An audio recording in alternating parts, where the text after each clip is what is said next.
Welcome to Saltgrass, a show about how local communities can engage with the climate crisis at a grassroots level. My name is Ali Hanley.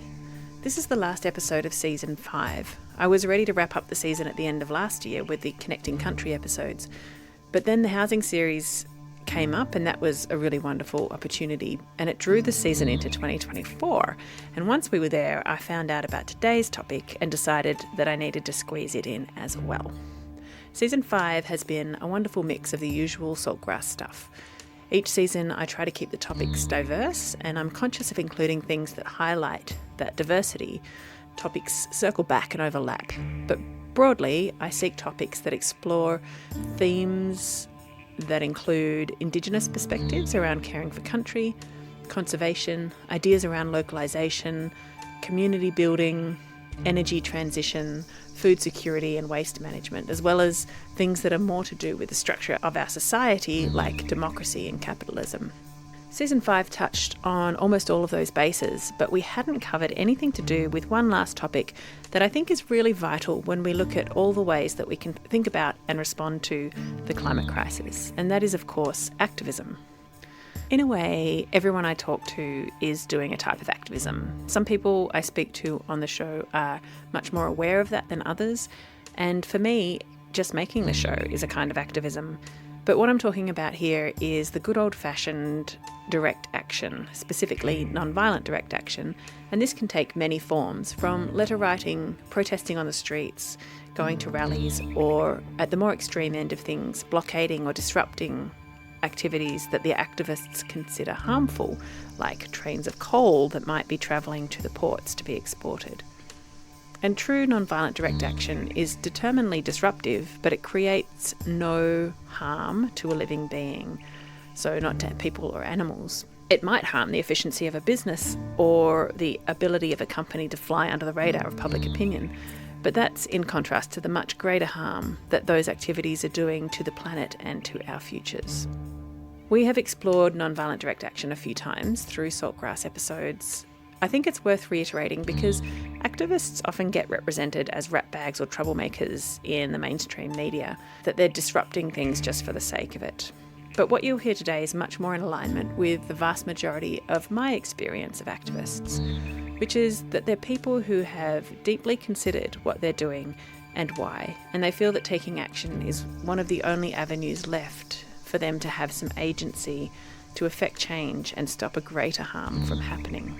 So join us today as I chat to 3 activists, Bernard Tonkin, Laura Levetan and Dean Bridgefoot, who decided that what they really needed to do was to hand out popcorn in the local branch of a bank.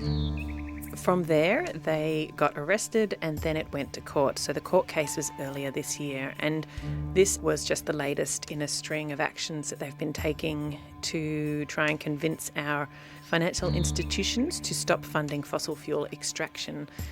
It's a bit of a ramble chat today. We swing between what happened on the day, what happened in previous actions, and why they've chosen to do this. As ever, I want to acknowledge that Saltgrass is produced on Jara country, the home of the Dja Dja Wurrung. They've been zero-waste ecosystem guardians and custodians of this land for countless generations and continue to lead the way and generously share their wisdom on how to live here better. I give thanks to them and Anajanduk, the country itself, and Jara elders past and present. Always was and always will be Aboriginal land. Salt, salt, salt of the earth. Salt, salt, salt. Grassroots. Grassroots. Salt of the earth people. Grassroots change. Saltgrass.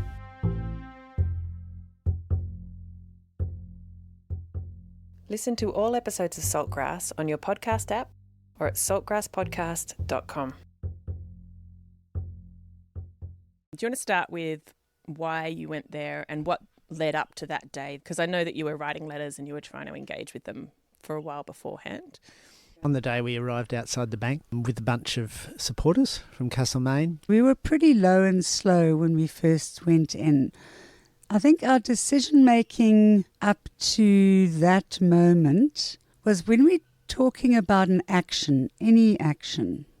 We always go through the objectives, the stages that we've been through so far, what the meaning of this is strategically in the bigger picture of things, what are our limits, and finally, is this arrestable or not? We always go through a whole bunch of hoops, and I don't think any of us intend to get arrested for the hell of it. It's always at a point in time where it appears to be relevant to do so and worthwhile. So I think in this case, this was the last month before NAB's decision on refinancing the 1 billion loan. So it had gotten down to the wire in that campaign that was initiated by Move Beyond Coal. So it was kind of a last-ditch week of action. So who are Move Beyond Coal? Yeah, so they're an Australian group of whip-smart young hipsters. They drink coffee and they talk fast, and they're extremely strategic. Out of the Stop Adani movement and Tipping Points, it's a network campaign. So small groups of individual people in different locations right across Australia, maybe they're in climate action groups, maybe they're faith-based groups. They might receive the information from Move Beyond Coal, and that group tries to be strategic and coordinate these disparate groups of folk to apply pressure to, say, the bank in this instance. Move Beyond Coal had done a lot of research and figured out that the biggest coal expansion planned in the next couple of years was going to be Whitehaven Coal, which is a large coal mining company in Australia, large coal exporter, and they were requiring finance from Australian banks to make it possible to do their mine expansion. So Move Beyond Coal had done a lot of research around that and said, we can try and dry up the finance, we can make it really hard for these projects to go ahead. And so they coordinated a whole heap of actions with people saying the main financer, as Laura explained, was the National Australia Bank. So let's get groups right across Australia to have a direct communication with the National Australia Bank. They just basically send out emails or ring you up and go, hey, do you want to be part of this campaign? You usually get really good information and you feel connected and part of something bigger. So it's strategic, it's smart. So the action you took was part of their movement? Yeah, totally, yeah. And they'd organised, I think there was 60 across Australia that week. I just want to talk about the previous action to this one occurred in December 2022. And for that action, we always think saving the world should be fun. So the idea that we would show a film in the bank and that we would put tickets for that on Eventbrite so that people could turn up at the bank at the action with their ticket and say to the bank, look, I'm here to see the film being an expose of the greenwashing of NAB, prepared by our favourite local filmmaker supporter, Bergen. It was actually Ben's idea, who's a neurodiverse lad who we work with, and typical of him, he's such an insightful young guy. He goes, I'm an audiovisual person. I like movies inform me. We should show a film. And we all looked at each other, we should show a film in the bank. And then it was, okay, what goes with the film? Popcorn. That was in the December. So there was a build-up. I mean, it was an easy decision for us to make because this was pretty urgent. I mean, this loan would have released 1 billion tonnes of CO2 equivalent over its typical 40-year lifespan. It doesn't matter how many panels we put on our roof, how much compost and recycling we do. We only get somewhere with this stuff if we push the lines of authority. So in this case, we were ready to push it with NAB. It was just a question of which branch. So we went to Bendigo because we'd had interactions with them before. It had been an up and down over quite a long period of time. We knew by that stage that it doesn't matter what you say, what you write. Again, the individual conversation can be perfectly fine. It's the collective corporate decision that is the evil. And the state will always protect private property. So you know that they won't be far behind if you clearly handing out popcorn and not making a deposit. It was very beautifully said when you were in the bank, Laura. If you ever get arrested and you get the chance to see your body cam footage, I'd advise you to dress nicely and speak pithily and wittily, which you did really well, Laura.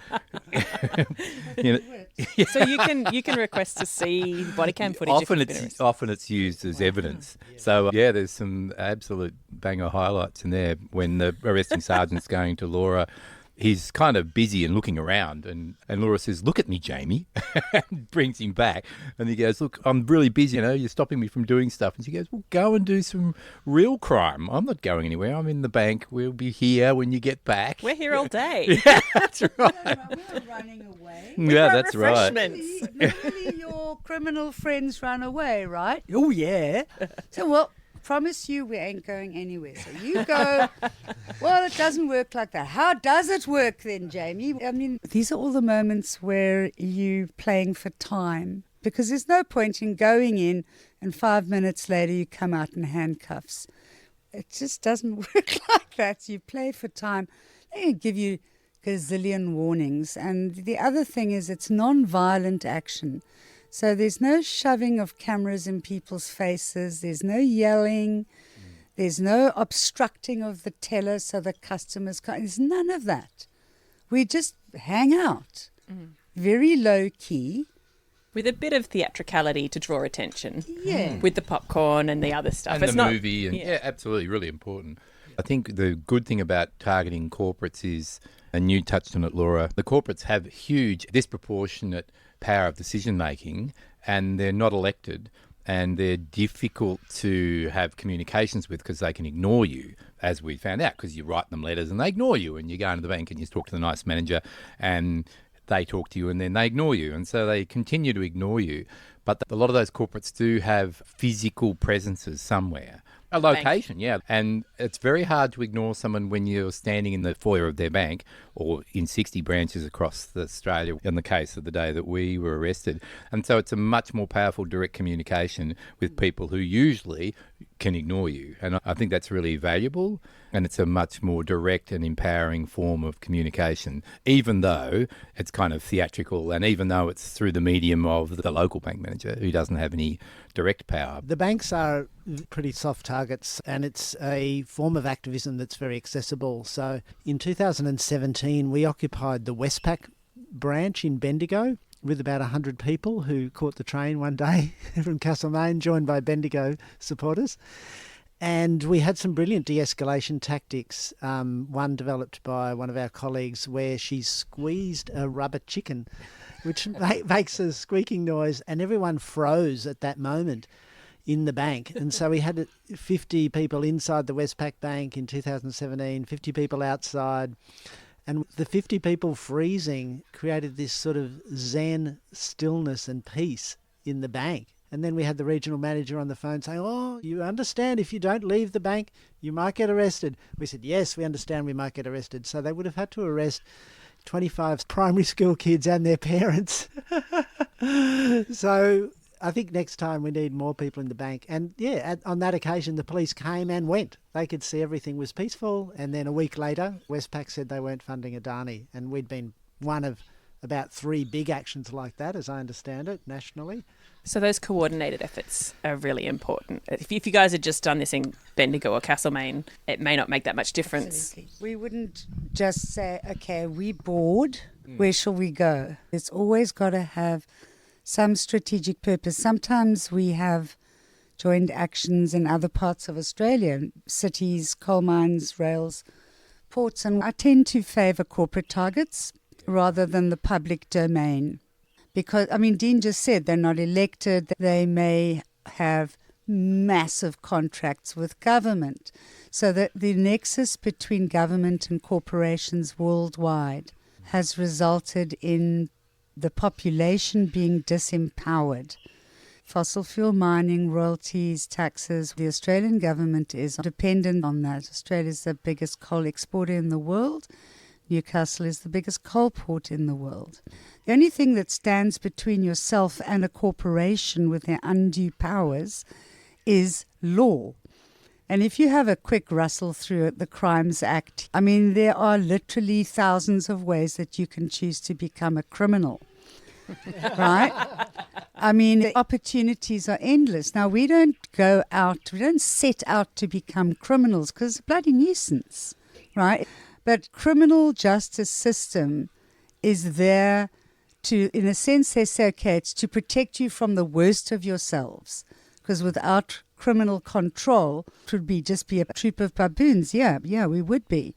But we get the survival part of the equation right, because I've never known a troop of baboons that actually messed up its environment. They take opportunities from their environment, but they don't mess it up. No. So that's the issue, is that the law is there to control us from, in this case, keeping corporations from doing their worst. So if we can't see a case for ecocide, which is what NAB's proposed loan would have been, there's not much entertainment value or integrity in doing it. We don't go and graffiti police cars because there's no point. What for? That's just being a brat. This stuff is about a message, and we won't do it, and we don't do it unless we're clear on the point and purpose of it. Then it becomes a question of how much authority are you prepared to kick over, and which section of the Crimes Act are you willing to go down with. And what's your strategic communication look like? So yes, shutting down a coal port is a direct communication to the owners of the port and the exporters of the coal mine. And so what's the criminal consequences of that? It can vary, because you can shut down a coal port in loads of different ways depending on how many people you've got as well. And I think, Bernie, you touched on that with the bank. The bank in 2017 was definitely an arrestable action, but there was 100 of us in the bank. 4 police rock up. They're going to arrest 50 people? They're not going to arrest 50 people. They ring Melbourne. They go, shit, we've got 50 people. What are we going to do? And they go, well, we're really busy. We could send a tac squad up. It's going to take 4 hours. You're going to need 100 police. It's so numbers is hugely important, and what's your attempt at communication. And so I guess at the National Australia Bank in 2023 it was post-COVID. We didn't have 50 people. So you've got to make that communication with what you've got. So we had about 20 of us, and quite a significant number of those did not want to go into an arrestable situation, which is totally fine. So then it becomes a matter of who's willing to do that. Is it strategic? And that was our decision-making, I think.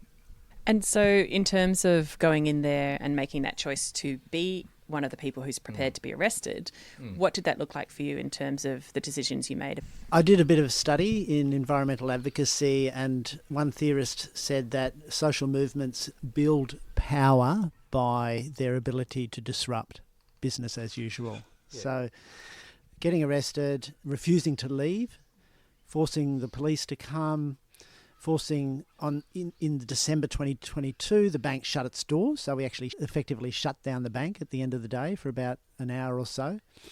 So disrupting business as usual sends a message to the decision makers that we're trying to place pressure on. And the Westpac occupation, the 50 people did reputational damage to the bank for 3 hours while television came and interviewed the kids. It was very disruptive to the bank's business. And did you invite the media on that occasion? Yeah, we always do. So media. Part of your campaign. Yeah. And you always tell the police. Bernie went into the police station in Bendigo the day before and said, we're going to go to the bank. We'll be there. We've got popcorn. Because you don't want the police to rock up to a situation where they don't know what the hell's going on. And the same, we went into the bank and said, we're showing the movie here tomorrow. Here's some tickets. We're going to bring popcorn, but you might want to get some chairs, and you can book online. Look, there's the link. We'll save some spots for you. so they know that it's coming. But it's also super important, because I could imagine it would be stressful being in a bank. Not that they carry cash much anymore, but they are places where crazy stuff can go down. So it's important that they know that you're coming and they know what's going to happen, if that makes sense. That's part of the process, isn't it, of that non-violent direct action, is being really clear about your intent. I think it's different if you were planning an action where you're going to stop a coal train or a coal port, because that may require a degree of secrecy in its planning and execution initially. But these kind of direct corporate communications, not so much. I think if you're going into the Woodside offices in Perth, that would be different, because I think their security would be really intense, and they're super litigants and would probably do everything they possibly can to raid your house beforehand and do all sorts of stuff, which is what they do. So some of those corporates are really bad news. I don't think the National Australia Bank is in that. I think they like to put a friendly face. They'd love to loan money to Woodside, but I don't think they would necessarily justify Woodside going after you. And also, ultimately, the National Australia Bank needs people to sign their mortgages up with them. Trust them. That's exactly right. And so that's they why need they're that positive such public a good- image. That's why they're such a great target. Yeah. And I mean, you see the same thing, Total Energies in France. It's a totally lovely organisation. We're French. We've got French pension funds on. We're really nice people. We're building a big pipeline in Uganda. We're displacing 100,000 people. We know lots of people are being killed and lots of Ugandan activists are being shot and murdered and stuff like that. We understand all that. But that's not us. We're nice guys. We don't do that kind of thing. We just fund it. We just fund it. That's right. We're not do that. holding the gun. We're just driving the God, car. no. That's right. That's right. So if we give them $1 billion and they happen to spend a couple of 100,000 disappearing people, well, not my problem. Any self-respecting bank does some risk management, and all they're really interested in is what are the chances of default. So commodities are very, very quick to fluctuate in terms of prices and profitability, but the trajectory for coal is negative, for coal as a return on investment. So the risk to a bank, apart from reputational damage, which is certainly part of what we talk about, there's something palpably stronger about being an ecocidal maniac than being a trespasser. So we say, well, they're order of magnitude more criminal. The law just hasn't caught up with it yet. One fine day, they will be in violation of the law, and then the tables will turn. Once we actually have laws that That say actually if you're make damaging, it criminal to damage the environment, not just something that you have to fill in a document for. So the closest the banks get to assessing that risk is to say, is there a chance of default here?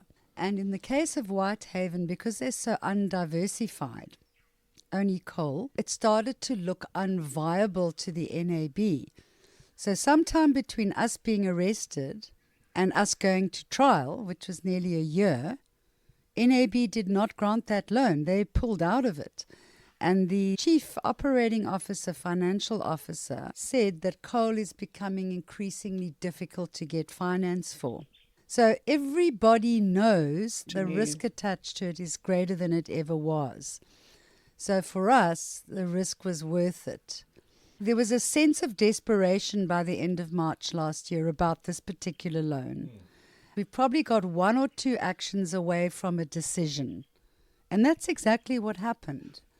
They just went quiet. So we wanted to make a connection between NAB and the Rochester and Echuca floods and say there's actually real people suffering as a result of what NAB is doing. So I think a great action would have been to dump a load of muddy furniture out the front of NAB to make the connection between what they're doing with their investments and the real human consequences. Yeah. I've recorded a few episodes with student strikers and youth activists, and you guys are at the other end of life, and I wonder if you'd talk a little bit about what motivates you to take actions like this.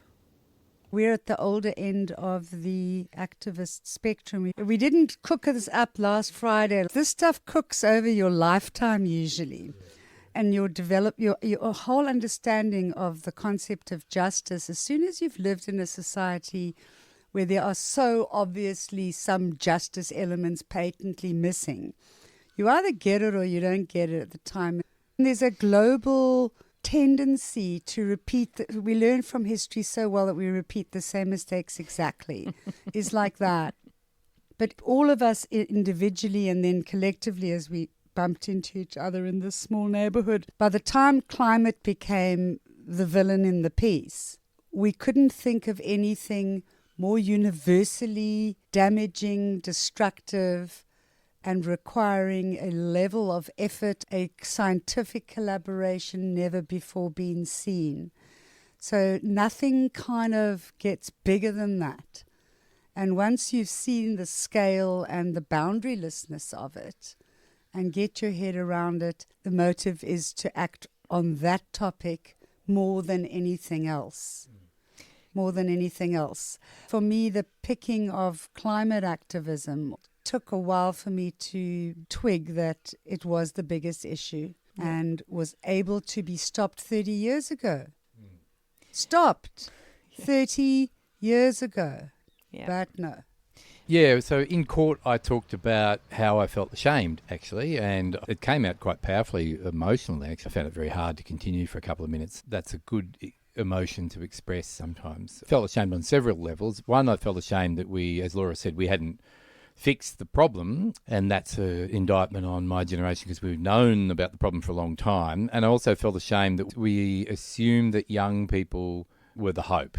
And I think that that's pretty bloody unfair to lump our hope and our hopelessness in the fact that we didn't do shit early enough onto young people. That doesn't mean to say that there hasn't been lots of people doing awesome work who are of our generation and that we're not way further down the track than we would be otherwise. We haven't fixed it, but we could be way further behind. We don't know. These are complicated things that we'll never know. Yeah, so I also think that we are in a position of, well, some of us are in a position of privilege, and how you use your privilege is really instructive.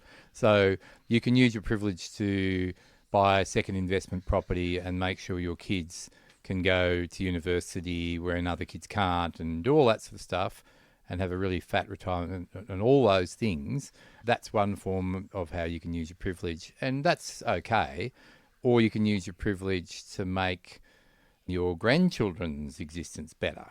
And that's the intergenerational conversations you can have. So I think for me, contextualises why we do stuff that's a bit annoying and frustrating to our children, just getting arrested in banks and stuff. I think they like it, but I think they also think, oh, fuck, he's off going into the bank again, the old grumper. You know what I mean? But I think it's also, it's up to us to do that. I think the idea of privilege is a really interesting one to unpack a little, because I don't know what your personal situations are, but a young person who's renting and doesn't have a career yet, they might not have any sort of financial security. A $200 fine to them would be devastating. I've talked to a couple of people who are like grandparents, and they're like, I'm retired now. I don't have a job to lose. I don't have to pay my mortgage anymore. And even psychologically, I think often people later in life have just figured out who they are and what they're doing. And it's obviously still an emotional experience to put yourself on the line like that and take those risks. Yeah, when you have been thinking about injustice and power imbalances and systemic reasons for it for a long time, and that's what was behind the whole idea of grey power in Australia and around the world, was the older people looking at their grandchildren, looking at their relatively comfortable retirement and saying, I still have something to say. I'm not just going to fade out because I'm an old nuisance. And it gives you a different type of moral argument. I mean, I probably won't be around to experience the absolute worst effects of climate change if we don't avoid them by acting absolutely right now. This is an urgent situation. So I could be selfish and say, well, I'm just going to ride the bus around Australia. I would feel useless if I didn't use my education, my life experience, and follow my interests. My interests have always been about the natural world and the geophysical world. And over time, you start realizing how much less of it there is. Every time you go somewhere that you've been before and you realize that the orangutan population has halved since you were last there. Why? There's the palm oil in front of you, there's the logging, there's the mining, and it just seems relentless. So I'm assuaging my own conscience by doing this, but my conscience matters to me. It might not matter that much to somebody else who's getting a bit annoyed with me. But I mean, we're fortunate enough to live in an environment here where we have a lot of support. So you spoke about there's your $200 fine, you can suck that up. We raised that money within 24 hours because of the kind of community that is here, or that we are naturally connected into. And you're not always going to agree on every element of every action. I mean, I was unsure about public disruption, but instead of taking a position on it, I just took the view, let's go and see how it feels. See what happens when you stand in a swarm blockade across one of the dozens of lanes on St Kilda Road. See how you feel when a motorbike comes whizzing past you and grazes you on the thigh. See how you feel when an ambulance comes through. it behoves me to find out at least what this is about. And if I get an abnormal rush of agency from doing that, I have to look at myself really carefully. Do people get corrupted by the idea of disruption as much as they would if they were flat out criminals? And you've got to work these things So are they getting through. a rush from it? And Yeah. in that case, is their motive pure about why they're doing it? You know, I don't know whether it's the rush and therefore you do it because of the rush, or whether are you able to evaluate strategically whether that's working or not? How do we evaluate how strategically useful it is and what are our objectives and what's the story we're telling out of it? I think what's useful for the groups like the Move Beyond Coal is they do have an evaluation process and they do go through that, and they're quite rigorous about communicating that back to the groups that participate. And so I think maybe that's a bit more kind of nerdy, but I think it's useful to learn how do we evaluate the impacts of our actions. And if you don't have a strategic objective that's measurable, what are you trying to achieve? Is it a narrative-based campaign? So how do you know if your narrative's working? So they're really important things to discuss, I reckon. Like our campaign against the National Australia Bank is quite easy to evaluate how many newspaper stories, how many people got into the bank, what was the bank's public statement. You know, there's measurables that you can actually see whether the pressure's working on them, and the bank pulls out of the loan. Well, that's a win.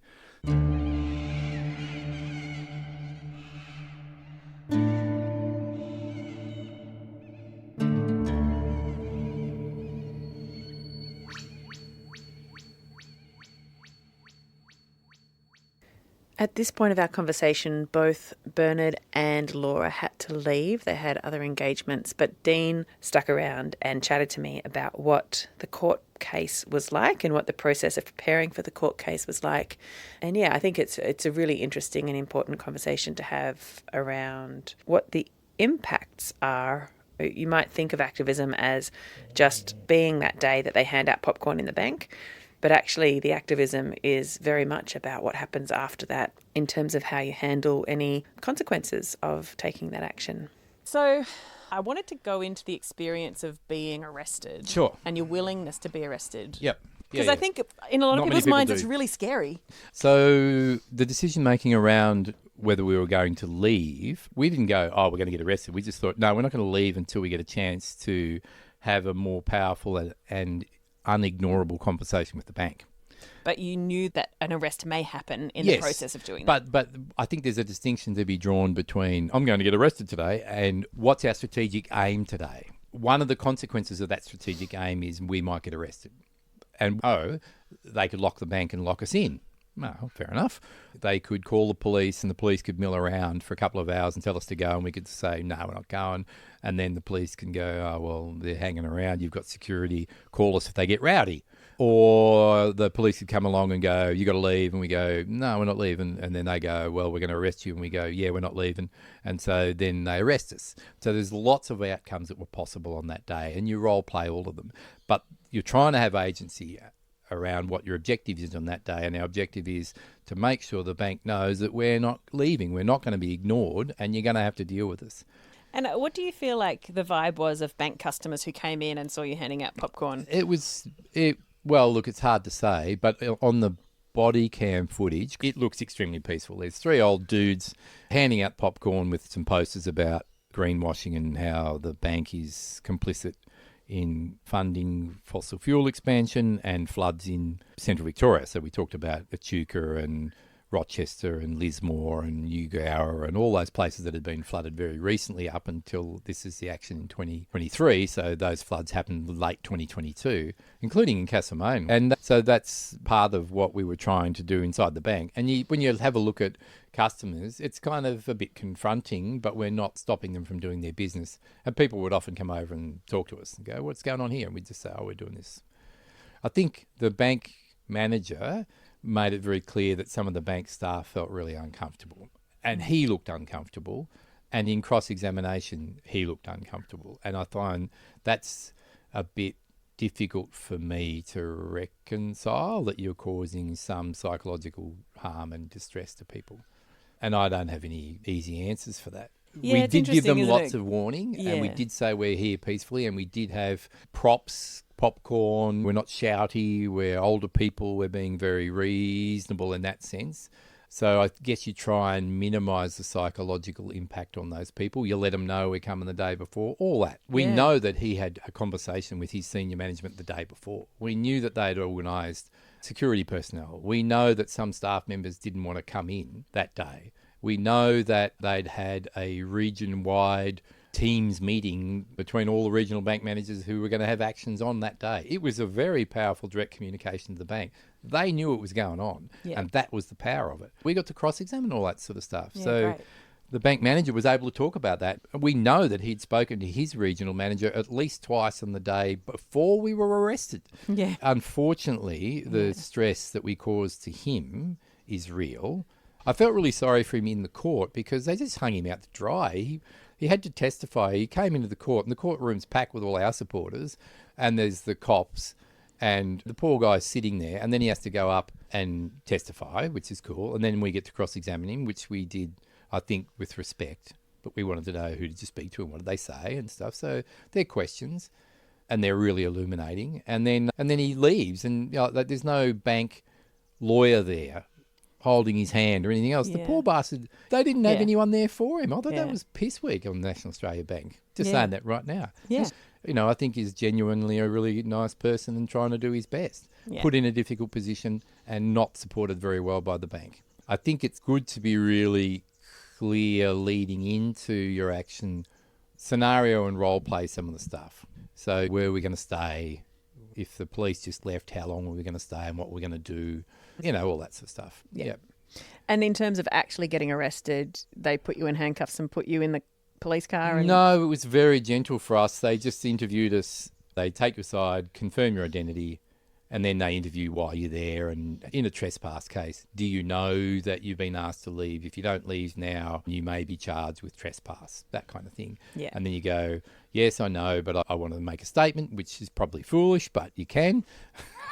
But if your objectives is to have a communication with the bank and you want to make it really clear, then making statements, it's so obvious you're going to be found guilty of trespass, because you're refusing to leave. It doesn't really matter what you say in a way. But I guess in other actions, you might not want to say much. Like if you're locked onto a coal train, you might want to say absolutely nothing. You might just go, yep, I understand I'm locked onto a coal train and you're cutting me off and I might be charged with, whatever it is. And you go, no comment. That would be different, and you want to be clear about that earlier on. But in a trespass case like this, it's just quite simple. Establish your identity, ask you to leave. When you refuse to leave, they say, we may arrest you, and do you want to say anything about that? And you go, oh, yeah, nah. And then they put handcuffs on you and escort you out. Now, they didn't take us in and bail us or anything else like that because it's such a minor charge. It's a summary offences charge. Generally in Victoria, the police, they know the body cam footage is on. If you're a white person, you're probably going to get treated pretty straight up and down the way the law is for those kinds of actions. And I think that's an interesting point about privilege and why some people have perhaps more ability to do actions like Definitely. these safely than others. Should you? The Yeah. Gomeroi people in New South Wales opposed Whitehaven from day one, still opposing Whitehaven. Where they're currently coal mining and where they want to open up more mines, they are completely opposed to this. It's a total destruction of country. Yeah. Yeah. But the consequences for them, if they stood up to it, might be Oh, greater. huge. Yeah. Well, Indigenous people get killed. By the criminal justice system, Indigenous people die, and they would all have family members. They would all know family members who have died in custody. Yeah. So I have the ability not to speak for Gomeroi people, but I have the ability to try and stand up for some of their rights, which are being completely trampled by this fossil fuel colonialism. Colombia, Mexico, Honduras, you get killed. Uganda, you get killed. Yeah. And these are Western companies, well-known, Total Energies in Uganda, Shell Oil in Nigeria. These are not unknown companies. BHP in Brazil, Rio Tinto in Colombia. These are well-known brands. These are well-known brands. These people are getting killed. And the corporate headquarters, sometimes are in Australia and sometimes in France or whatever else. You can't ignore that the fossil fuel industry kills people all over the world. through its impacts on climate, but they also kill people where they're doing the extraction. And they know that people are dying. You can't pretend that's got nothing to do with us. And I think those executives really, are excital. They're homicidal. Yeah. No, there's no excuse, Ellie. There's no excuse for that shit. The next step was, of course, the court case they had to undergo once they'd been charged with trespass. And they decided to take the opportunity of the court case to try on some legal defences that haven't really been used by climate activists in Australia before. And I was really curious about what the whole process of going through the court case was like for them. Preparing for the defence of duress took a lot of time because we're not lawyers and we wanted to self-represent. And I think that's empowering, but that means that you have to then figure out how do you subpoena witnesses and how do you subpoena the bank for documents and where do you get Form 327G and where do you take it to get it stamped. All those sort of things that if you have a lawyer, they just ring up the document server people and go, serve this on the bank. And you pay $1,000 for your lawyer to organise that for you. So we didn't have any of those resources. That just meant, in the first instance that Laura did a lot of the sheepdogging of documents and affidavits and subpoenas, which took a lot of her time and she was awesome at it. And, then Bernie and I took other roles around preparing legal arguments around admissibility of evidence and how do you demonstrate what the threat was. And in this instance, the threat is the loan that the National Australia Bank is going to make to a coal miner. So that's the threat, and the harm is the climate change that results. So how do you legally tie your actions to the threat that the bank's making? And is the bank against you? The bank didn't say we're going to kill you and your family, but then you look through legal examples that says the threat doesn't have to be explicit, it can be implied, and it doesn't necessarily have to be only against you, it can be against wider members of your community. So you look for angles about how the law can be stretched to include protecting the climate in the current legal system, which we found out it can't be, but it does unlock the door a little bit to other people who might use the defence of duress or similar climate actions, You were a precedent in a way, because I think that is a win. So in terms of the wins you've had, the bank did not fund the loan you were fighting against. That was a win. And this legal process actually came with,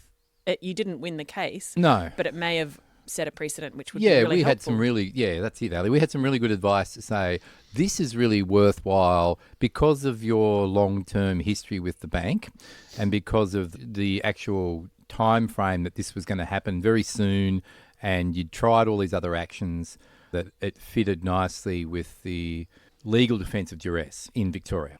So Section 322 capital O of the 1968 Crimes Act. There is, if you commit a crime, the defence of duress is always available to you, no matter what the crime is, except statutory rape and murder. You've got to have really extenuating circumstances to use duress under those circumstances.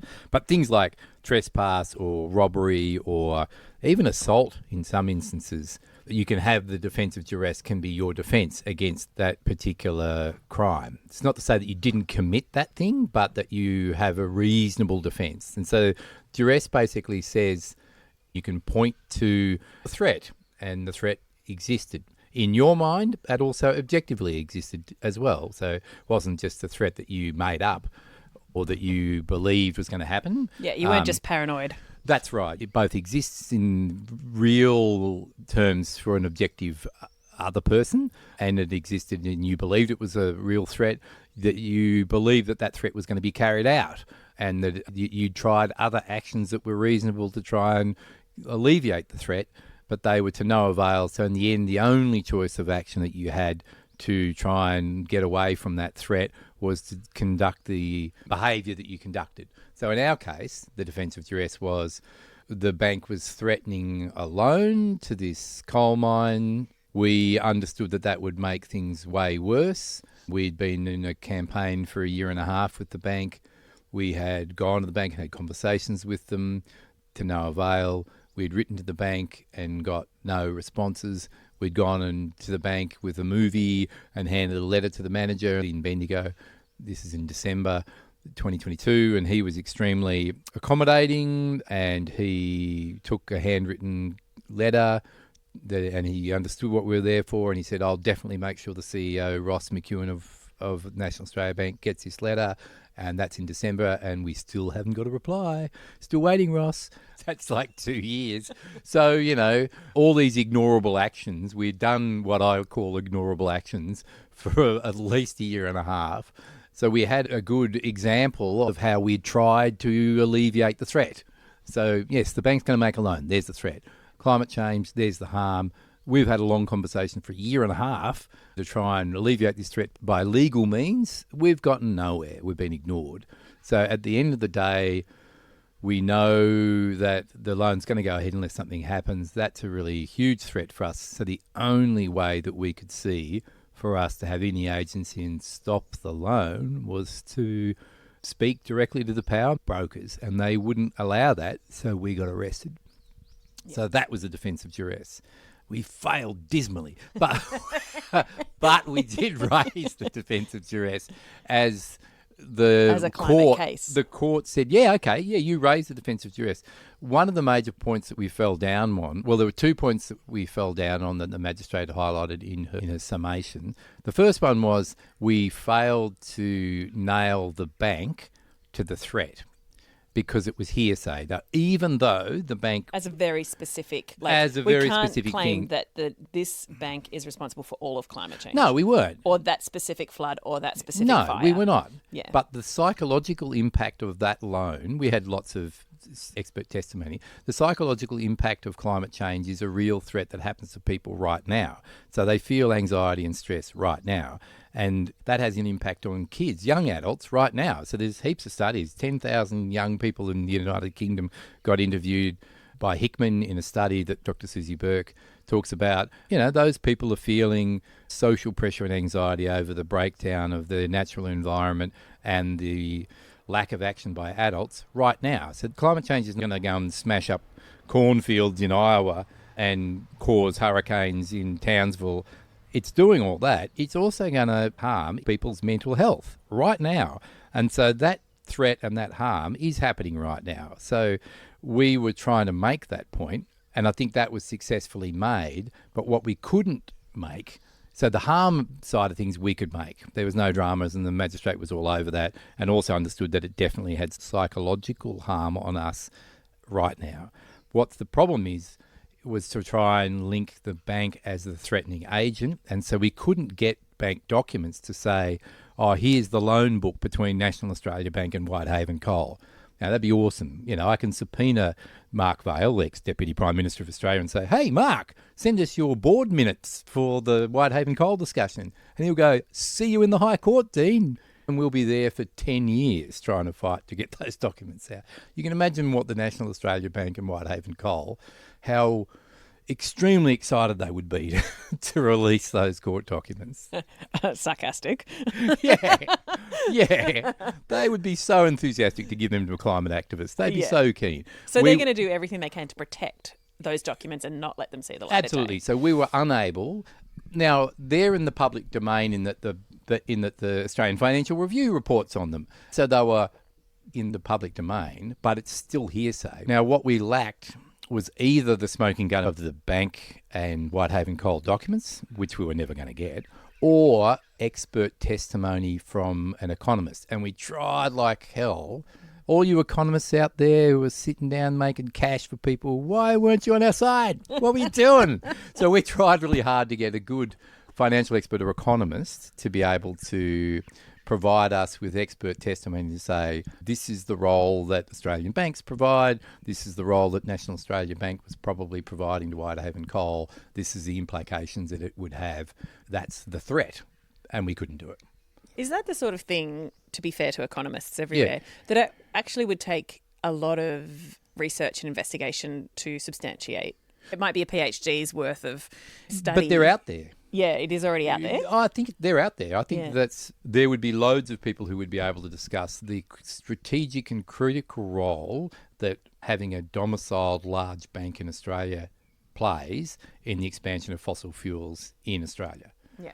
That would be bread and butter for them because they make money doing it. Yeah. So there would be heaps of economists out there. I'm not trying to diss them, but there'd be shit tons of them. It'd be like asking a doctor, what's the impact of climate change on health in rural communities. Well, I don't have the numbers right here, but I'll ring up my friend, Jill, who does that stuff. That's her PhD. Yeah. There it is. There's loads of that Yeah. information. So it now. is out there. It's Yeah. definitely out Yeah. there because it's a $1 trillion industry. So I think we just didn't know them. I don't move in that circle. Yeah, okay. I'm not saying there are no economists in Australia that have Yeah. a conscience. Definitely not. I mean, we had awesome testimony from people. Emeritus Professor Leslie Hughes, who is one of the lead authors on the IPCC. She's an Australian botanist and she's a member of the Australian Climate Council, amongst other things. So her list of credentials in her expert witness statement took up 3 pages. And I really respect and admire her for doing that because it's a very small case in a very small country town. But she has publicly come out before and said the people who are being criminalised are the wrong people. We're criminalising climate activists who are just talking about the science, and the people who are running around committing ecocide are not getting any consequences. Yeah, so I think she was just being true to her word, and I really admire that because she's a busy person. She was talking directly to the point. The role of Australian fossil fuel expansion on the climate crisis. So it's really relevant. We don't have any climate budget left anymore. Expansion of the fossil fuel industry in Australia is ecocidal. There is no scientific reason for coal mining, gas or oil expansion to go ahead. The climate budget might be 100 gigatons between now and 2050. There's about 4,500 gigatons worth of coal, oil and gas currently on the books, so to speak. So already developed, already being exploited. There's 4,500 gigatons. So if you do the maths, if those companies already have 4,500 tons of oil, coal and gas, that they have mines and gas plants and oil rigs ready to export, that doesn't go into 100. So why would you build more?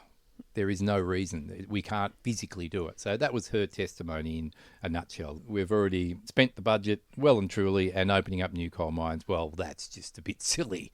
So another 1 billion tonnes from Whitehaven coal was just an impossible number, rounded up into an impossible number. Then Dr. Susie Burke was talking about the psychological impacts of climate change, both in disasters and on people who are currently living with climate change, and solastalgia, the loss of sense of place because of environmental degradation, quite often environmental degradation, specifically climate anxiety and its impacts on kids and parents.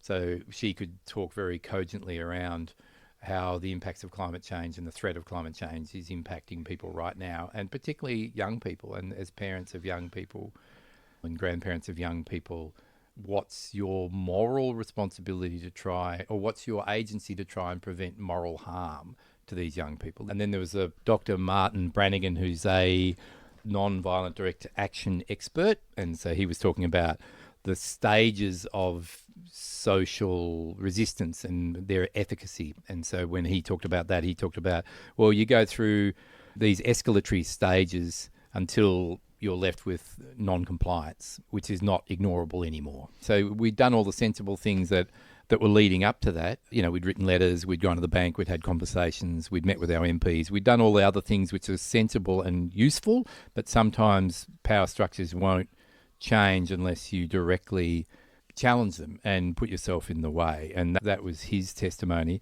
And then the role of gender and violence and how that intersects with climate change as well. Dr. Deborah Parkinson's research, and she is an adjunct professor at Monash University, and her main area of research is around the impacts of climate and disasters on gender and gender violence. And so she was particularly talking about the acceleration that happens in disasters around climate and the disproportionate impact on women and kids. She's Australia's leading expert in the government response to gendered violence in disasters. So that's her main field of research. So those 4 people were able to really clarify what the harm was. What we lacked was the expert witness to say the bank's role in loaning money is crucial for these mines to go ahead. They don't go ahead unless there's a domiciled Australian bank. And this loan was coming up for renegotiation, so therefore that's the timeline, that if we could stop this loan, we could stop 1 billion tonnes of CO2 being released. And we had a very short window of opportunity, and we'd done all the other things under the duress but we couldn't prove that the bank was the threatening agent sufficiently. So I think that's really interesting. Yeah. And as an aside, do you know if they have attempted to get a loan from another bank in Australia? Oh, they would since have for then? sure. Yeah. But they haven't. But the chief financial officer that Laura was alluding to, Whitehaven Coal, came out in August last year. So we got arrested in March. The NAB pulled out in May of the loan, and in August the chief financial officer of Whitehaven Coal comes in and goes, oh my God, we're going to have to use our own money. We're going to have to use our own money to fund these coal mines because banks in Australia won't lend us money anymore. And they're awash with cash. Whitehaven Coal is awash with cash because of the price of coal went through the roof after the invasion in Ukraine. So the risk for them is much higher now because it's much nicer. Why would they even go for a loan? Oh, because it's much nicer to use somebody else's money to make money. But you also then have to pay interest. Yeah, but if you can use somebody else's money to make money, that's so cool. That's just like a magic pudding. Yeah, so they can go ahead. Yes, yeah, they can. They're not, though, because they don't want to be left holding the baby because they have to pay, either they have to use their own money or have to borrow money overseas. And if there's not a local bank who is willing to be a lead partner, then, why is that? Why aren't you getting... Australia's awash with superannuation money and bank money. You've got one of the wealthiest banking sectors in the world. Why aren't you getting money off those guys? They've got cash coming out of their ears. Why are you wanting money off me? So that's Adani's problem as well. It's exactly the same thing for Adani. They have to fund it themselves. And there are lots of things you can fund if you're a billionaire. It's nice to open coal mines because they're very profitable, but it's even nicer to get somebody else to give you the money to do it. Absolutely. Yeah. And so in terms of all the other actions that happened on that same day, how many of them also went to court? There was a whole heap of people that got charged with trespass. I think 60. So there was a lot across Australia. And most of them just pleaded guilty and took the fine. Moved on. Stuff, which is cool because they have other strategic assessments going on for them. Yeah, and that was good. And so have we unpacked what your case might mean in future cases? So my understanding is that duress has been used in the UK successfully once with the King's North 6, where they hung a big banner down the King's North coal power station in the UK. And because it was criminal damages, it was a much higher charge. It was a criminal charge, not a summons offence. They went before a jury and they pleaded duress and won. Now, the magistrate was a bit apocalyptic about it, and the conservative press in Britain went berserk about it. But the group of 12 peers, and they went, yeah, it's a good idea. Yeah, shit, yeah. So isn't that amazing? That's amazing. So that worked. Because ours is a statutory offence, you only go before a magistrate, and the magistrate probably, in our instance anyway, was able to hose us out of court. But that doesn't mean that that defence is not valid and can't be used strategically in the future. Now, if you're going to use it for something that was not a statutory offence, that was a criminal offence, like the people in the UK got charged with, and like some of the people here in Victoria have been charged with, and in New South Wales and stuff, probably want to get really good legal advice. You probably don't want to get me to self-represent you.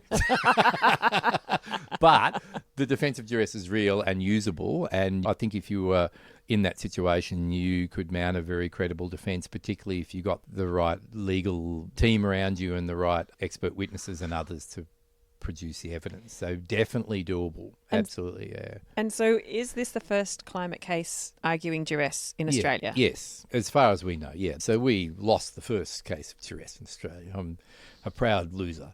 But it's also it's great to have put it on the table. Oh, yeah, totally. And the magistrate was extremely thorough. So credit to the Honourable Metcalf. I think she was very careful to make sure that we were given opportunities to raise the defence as self-representing people, because we don't know how the court works. So she was really patient and able to guide us through how you self-represent, and I respect her for that. That was really helpful. I think the criminal justice system in our instance worked well in enabling us to try and work through those things. And she did it by the letter of the law, and by the letter of the law she was right. But she also said, hey, this is a reasonable defence. You had a crack, you failed on these points. Yeah. So I think she highlighted in her findings where a successful defence of duress might be able to be used. Now, what could then happen is the Victorian government could just go along and change Section 322 of the Crimes Act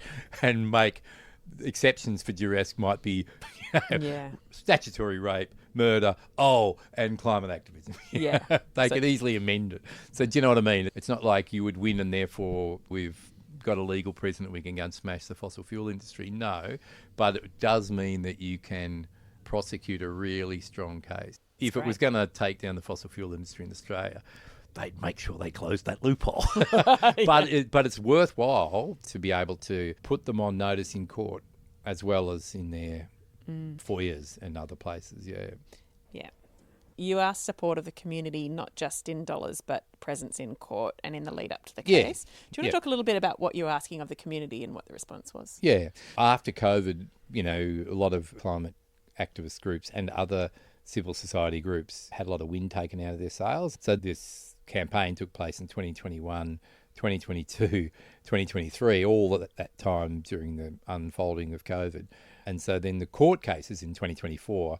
And so what we were asking people was to understand why we were doing it and the support to come along, because it's a bit lonely sitting in court and it's very intimidating in some ways. So to have a room full of people who love and support you and say what you did was right and good on you is actually really useful, because the court system is about the exercise of state power. And so it's all security guards and airport-style security to get in, and then the magistrate and bowing to the magistrate, and the prosecution's very obsequious to the magistrate, but they're mates, and they say, "Good morning, Your Honour," and Your Honour says, "Good morning" back to the police sergeant, but you don't get a good morning, all that stuff. It's all, and I'm not dissing that, but it is intimidating. So having people who are there in the courtroom to support you is really powerful. And it was a 3-day trial. Yes. And so then having people who are rocking up every day, and also understanding that you don't have a lot of time to spend with them. Their role is to be there and to let you know that they're there.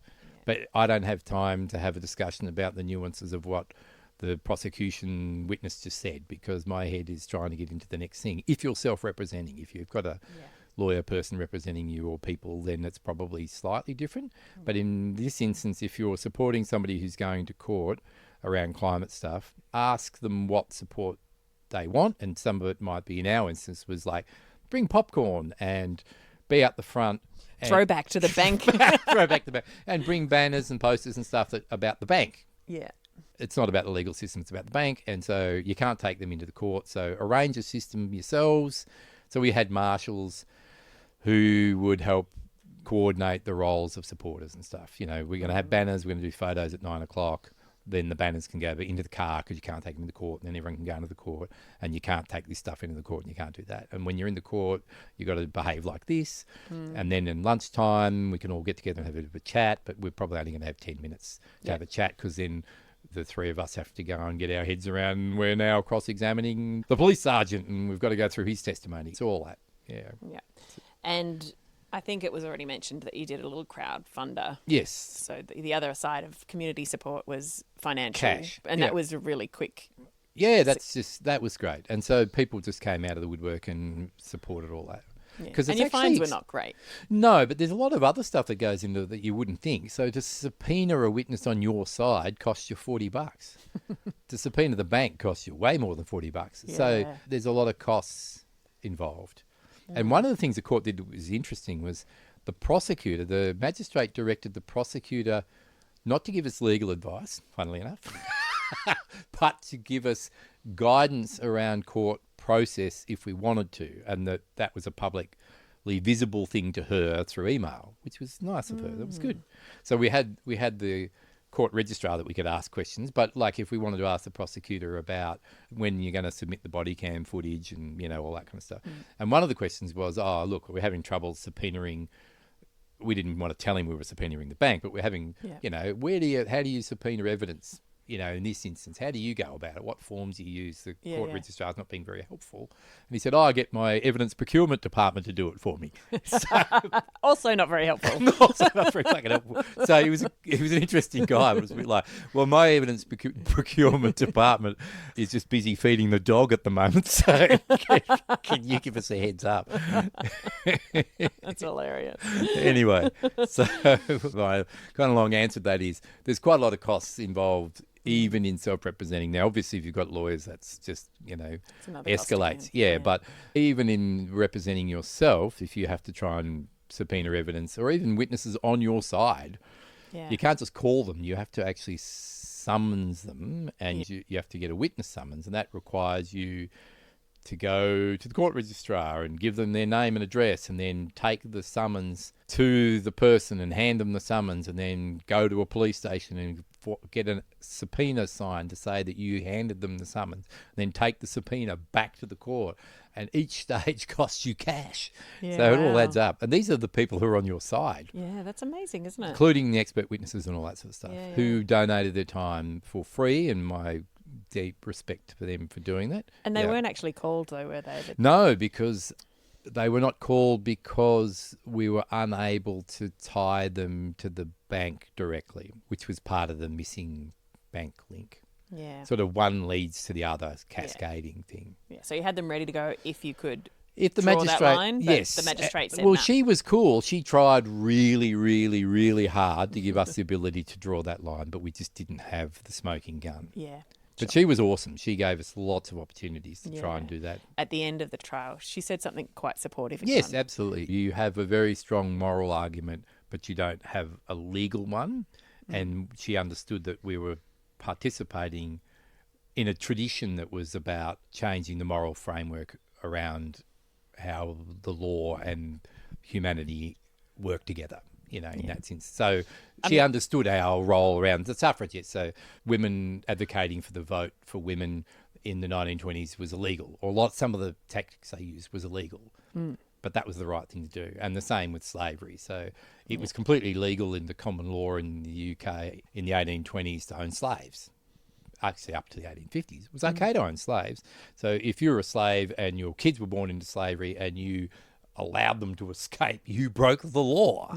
You were stealing somebody else's property by freeing your children. So the law makes things illegal to protect property rights, but that doesn't mean it's morally right. And that was what she was talking about. She understood that we were working in that tradition and that we were morally right, but no law was broken by the bank as it stood. Yeah, and it's such an interesting point around how laws are formed and what they're created for. Yes. And ultimately, the whole legal system is there as a safeguard for what should be common decency and morality. Yes. But common decency and morality, as you just said, changes over time. Of course it what does. our sense of that is as a society. Absolutely. So it's fascinating. George It's Washington, fascinating. lovely, beautiful freedom fighter for the United States in the War of Independence, had slaves. Yeah. And actually, as part of the end of the negotiations of the American War of Independence with the British, wanted his slaves back. No irony there, George. Yeah. And in fact, one of his freed slaves went to go and live in Sierra Leone afterwards. The British transported them to Sierra Leone, and he was a Washington. There's a whole group of people in Sierra Leone who are Washingtons. With the last name Washington. With the last name Washington. Wow. The slaves of Yeah. George Washington. Yeah, Amazing. there you go. So social mores change for sure. It's cases like this that challenge that Yes. help shape the law as it develops. Absolutely. So Yeah. that's why it's important. Yeah. Well, that's what we would say. Yeah. We're Yeah. not Martin Luther King. No. And I'm definitely not George Washington.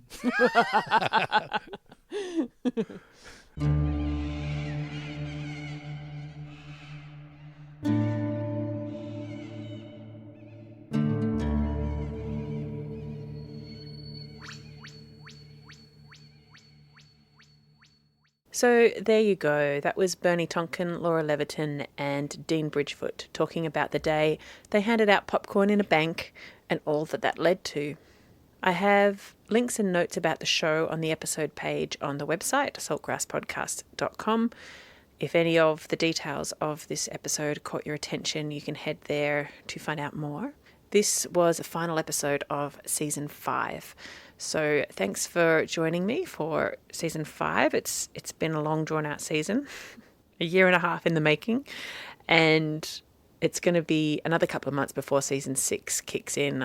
Season 6 will be all about the desert discovery trip that I took, talking to ecologists and enthusiastic amateurs out in the field in the deserts of Western Australia, counting lizards, moths, bilbies, birds, and anything else they could get their hands on, flowers, pseudoscorpions. So stay tuned to that, but it will be a couple of months before that comes out.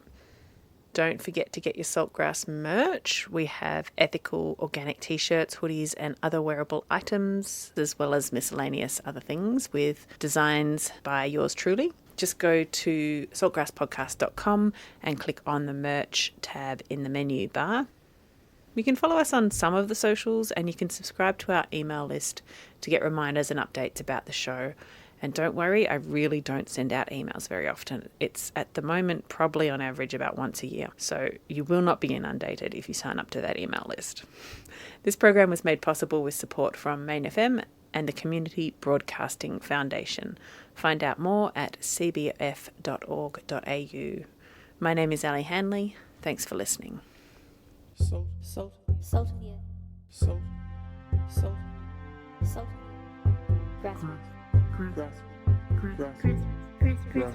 Grassroots. Salt of the earth people. Grassroots change. Saltgrass.